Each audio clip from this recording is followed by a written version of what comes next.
Ayan, plate base, 1.8 lang sa Lazada. 38 pesos na shipping fee. Sa iba yan, 2,000 yan.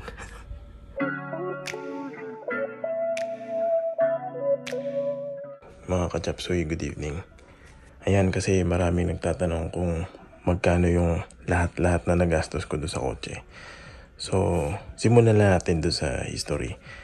Nakuha ko yung kotse sa father-in-law ko. Kasi family car nga nila. Yung nagastos nila doon is ganito kakapal. Ito. Binigay niya sa akin yung history ng kotse.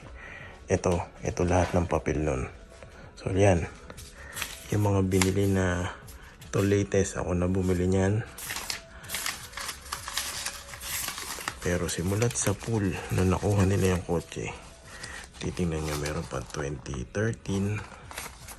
Ayan, 2013 na pyesa.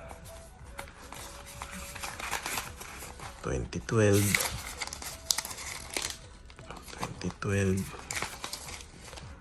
2010. 2009. Yan, ganyan kakapal. Kaya ang maganda lang nung nakuha ko yung kotse, kahit marami na siyang problema, is na-base ko dito sa history kung ano yung dapat ko nang palitan. Kasi nandito sa resibo kung napalit, kailan siya pinalitan ng timing belt, anong date, anong year. Kaya ang ginawa ko nung ini-start ko naman siyang i-restore, gumawa ako ng sarili kong listahan ng mga pyesa. Ito pa nga yung pagkakabili ko dun sa compressor eh. Ayan, kay Ashley. Ayan.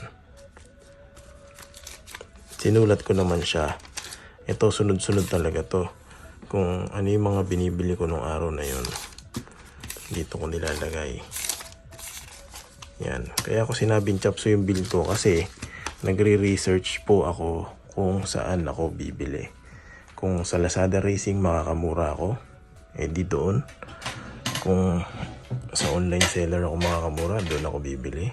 Kung Urig, online seller, mas mura, doon ako bibili. Pero kung Urig din naman sa Lazada, doon ako bibili. Mas mura ang shipping. Meron din naman mga pyesa na binibili ako na hindi siya Urig, pero tingin ko naman parang mas practical. Yun. So, ayan. So, bali yung ginawa ko dito sa notebook na to, yung mga pyesa ko dyan sa notebook na yan, kinumpile ko dito sa isang Excel. Para, kasi kahit ako nagugulan dito sa notebook eh. Yan. Basta itong lahat ng pyesa ko dito, nilista ko dito sa Excel. Buksan natin. Yan. Project EK.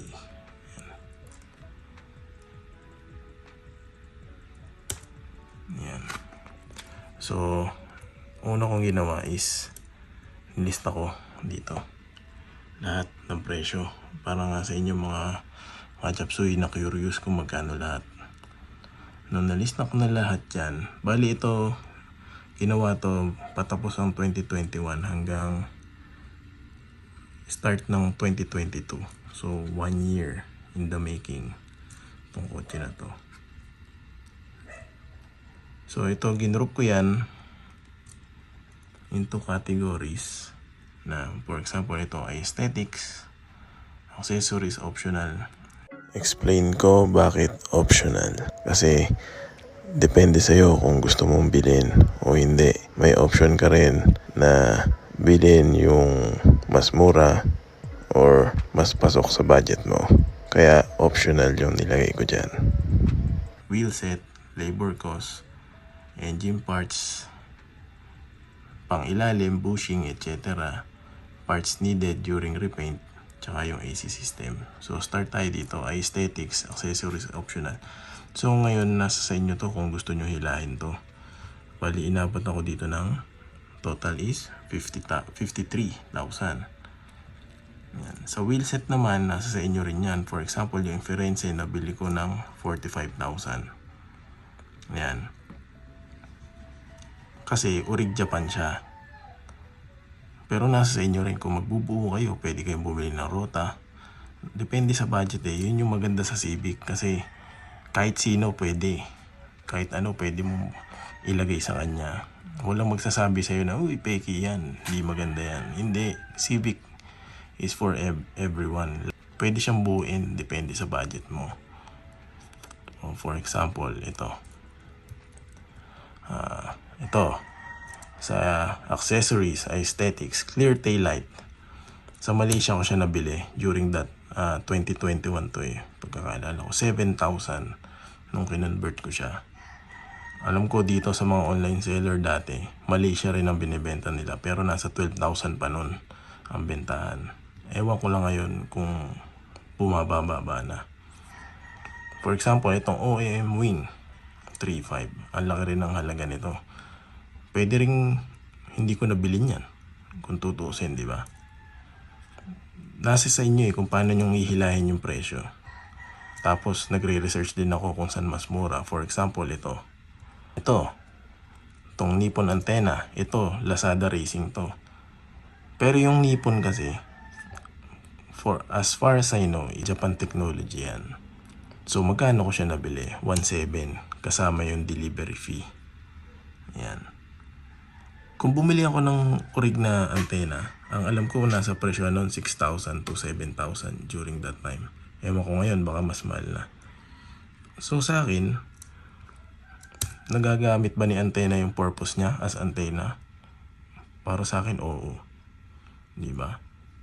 Nothing against sa mga origa, pero practicality, parang kaya ko siya kinonsider na bilhin.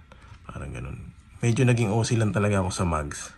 Kaya, depende talaga kung saan mo gustong dumiin. Parang, ayun nga yung sinasabi nila. Tulad niyan, yung lug nuts ko nga, 450 to lang. Yun. Ano pa ba? Magbibigay pa ako ng example. Ito, itong horn na Pia, na auto horn. Ang bili ko dyan, 450 pesos sa Lazada. Ayan. So, hanggang ngayon, 2 taon na yung kotse. Bumubusina pa rin naman. Pag nasira, di bibili lang ulit ako ng bago. Di ba? Pero nasa sa inyo kung gusto nyo magmaruko, yung mga Mitsuba na mamahalin, nasa sa inyo pa rin kung malaki budget nyo, di ba? Yan yung maganda sa Civic Pwede mo hilahin. Tulad yan, napaka-arte ng Hypotec mat. 6,000 pesos. Bumili ka ng mga karo, nasa magkano yung mga 2.5, mga gano'n. Ano pa ba? May mga magaganda pang example dito itong Ray Brig na plate garnish. Ang mahal ng bili ko dyan, mga bossing, mga kachapsoy, 9.3. Ayan, based doon sa listahan ko dito sa notebook. Tapos, nung dumating sa akin, nabasag. Kaya, ang sakit talaga niyan. Kaya ginawa ko ng paraan yan. Ang ginawa ko, bumili ako ng fiberglass resin sa Lazada, 211 para maidikit ko lang. Ayan, 211 pesos. Tapos, ang masakit pa niyan, hindi ko matanggap na nabasag yan. Kaya ang ginawa ko, nilagay ko yan dito Bumili ulit ako ng Ray Brake. Nasa halagang 8 ko naman nabili. So, yun. Pero nung patapos na yung kotse, ito pa rin yung ginamit ko, yung nabasag. Yun. Tapos, ito, sa pang-ilalim. Ayan. Doon sa nakaraang kong video, nilagay ko lahat ng naikabit ko sa pang-ilalim. Ang inabot sa akin nun is 15,484. Ayan. Ito, yung iba dito sa Lazada ko rin binili. 555 pero mga trusted seller naman sa Lazada. So pag sinabing Lazada Racing, hindi naman ibig sabihin na pangit, di ba? It's just that nagiging practical ka. Kasi minsan sa Lazada ang shipping fee 38 pesos. Pag sa labas ka bumili, mag-aaksaya ka pa ng gas sa auto supply. Tapos minsan naman pag online sellers, nothing against them, mura yung benta nila, kaso madadali ka naman sa shipping fee kasi minsan malayo, di ba?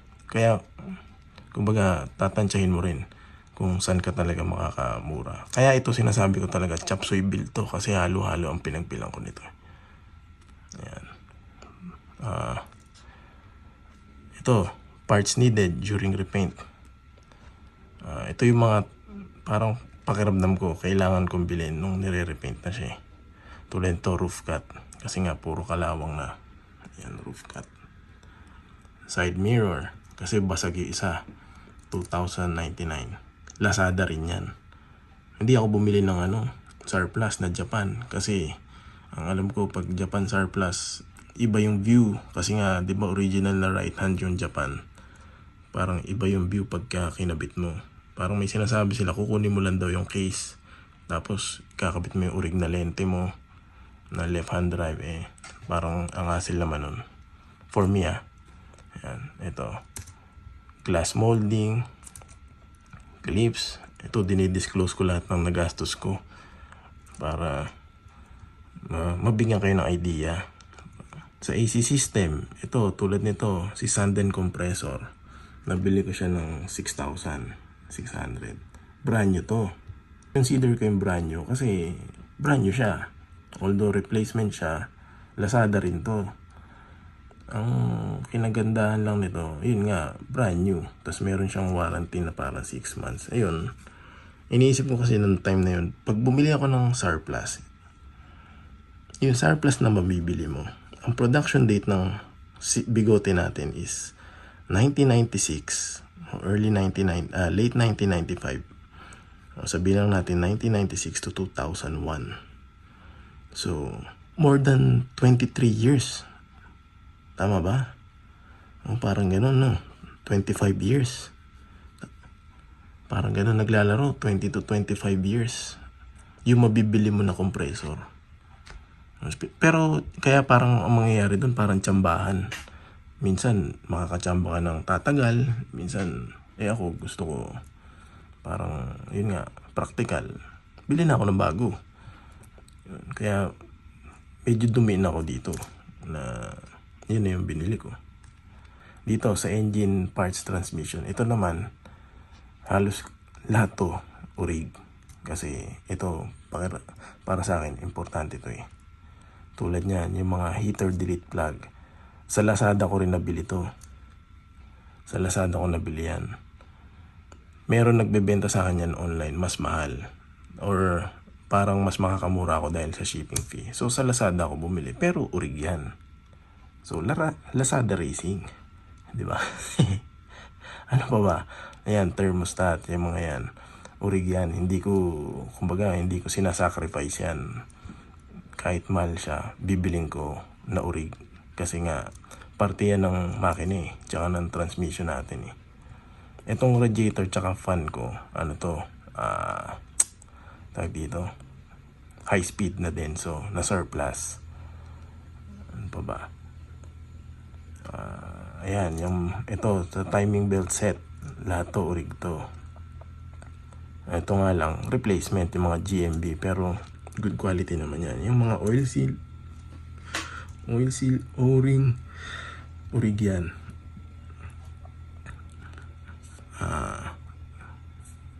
Ito, sa wheel set nga, ito, tulad yan, yung gulong. Ang bili ko lang is 13.5. Merong mga, depende sa inyo merong mga mahal na umaabot ng 24,000. Kaya ako consider tong Kinto kasi Thailand naman to. Thailand brand to. Tapos Japan Tech. Tapos hindi siya ganun kamahal. Kasi yung kotse naman, hindi ko naman araw-araw nagagamit Kasi parang kung tutusin, Sunday car na lang yun. Kung kailan lang siya maisipan gamitin. Kasi meron naman akong pang araw-araw. So kung ma-expire siya, maabutan siya na expire at makapal pa, edi bibili na lang ulit ako ng bagong set. 'Di ba? At least dito nung kasi pag mga branded tas inabutan ako ng expire, 'di ba nakakahinayang itapon Ito okay lang. Pero kanya-kanya yan Kung gusto niyo urig-urig na mamahalin, pwede rin naman, 'di ba? Huwag niyo ako ibabasya. Ako, inaano ko lang kung paano ko binuo. Kaya sinasabi ko na chop suey. Itong coilovers, tulad niyan. Kaya binili ko yung max speeding rod kasi yung spring rate niya na 8.5. Yung ride nun, parang stock lang. Na nilower mo lang. Yun yung nagustuhan ko sa kanya. Tapos ang presyo niya, nabili ko lang yata na ayan. Parang alam ko kasi nasa $350 yun eh. Parang ayan, kinonvert ko lang. Ganyan yung lumalabas. Kasi binagahe ko lang yun, inuwi ko dito talaga. So, pwede naman ako bumili ng BC. Kaso nga yung spring rate ng BC, 10.8 tsaka 12.10. Eh, parang matagtag naman yun para sa akin. So, kinonsider ko to. Ayun. Ano pa ba? O yan. Itong sa labor. Umabot naman ako ng 88,000 sa labor. Ayan. Wala na akong anin masyado dito kasi labor naman yan eh. So ngayon, ang gawin natin, alamin nga natin kung magkano talaga yung nagastos ko. Magkano nga ba? Sige, i-add natin lahat. Total cost bigote. Sige, add natin ha.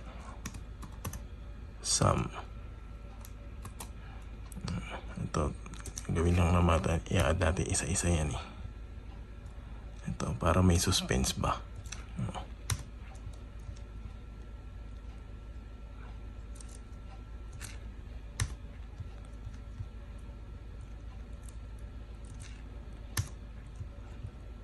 Ito, dinidisclose ko na kung magkano yung nagastos ko para may idea yung iba na gusto magbuo. Pero ano pa to mga bossing year 2021 to 2022 hanggang late 2023 na presyo. Kaya baka syempre nag-iiba yung market natin.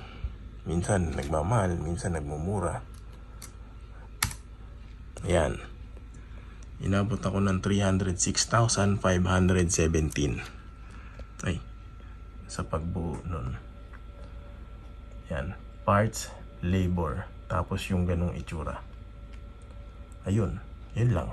Shinare ko lang. Sana may natutunan kayo dito. Yun lang. Pero respect pa rin sa mga builder na talagang dumidiin. Yun, saludo ako doon sa mga yun. Pero tayo, ano lang tayo. Simple build. Yan. Simple build lang. Kung ano yung kakayanin. Yun lang. Wala namang ano dyan. Walang bash-bash. Dapat ano lang tayo. Respect lang tayo sa mga binuhin natin at kung ano yung mga nakakayanan natin. Lahat yan, respected natin yan. Mga kachapsuy, sorry. Namali ako dun sa 306. Meron pa pala ako nakalimutan kasi kakapakabit ko lang nito eh. Ito, itong X-Films Clear Tint na Elite. Ito yung bluish green. Bali, 8,000 yung pakabit ko nito. Pero meron din naman X-Films na ano, na hindi yung Elite, yung classic.